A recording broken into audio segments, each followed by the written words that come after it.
من الشیطان الرجیم بسم اللہ الرحمن الرحیم۔ حضرت امیر المومنین علی ابن ابی طالب علیہ السلام کا فرمان نہج البلاغہ کے تیسرے باب میں سے 185 نمبر فرمان آپ صاحبان کی خدمت میں ہدیہ۔ وقال علیہ السلام، آپ علیہ السلام نے ارشاد فرمایا، ما کذبت ولا کذبت ولا زللت ولا ذل بی، نہ میں نے جھوٹ کہا ہے، نہ مجھے جھوٹی خبر دی گئی ہے، نہ میں خود گمراہ ہوا ہوں اور نہ ہی مجھے گمراہ کیا گیا ہے۔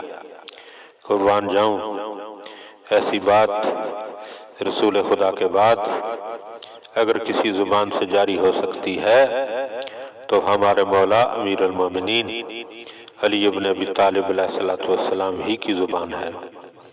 یہ خاندان ہی ایسا ہے کہ جسے اللہ نے انما یرید اللہ لیذھب عنکم الرجس اہل البیت ویطہرکم تطہیرا کا مصداق قرار دیا ہے۔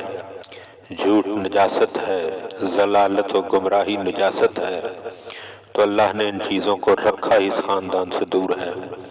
دعا ہے کہ خدا بند عالم ہم ان باتوں کو سمجھنے اور ان پر عمل کرنے کی توفیق عطا فرمائے۔ اللہم صلی علی محمد و آل محمد۔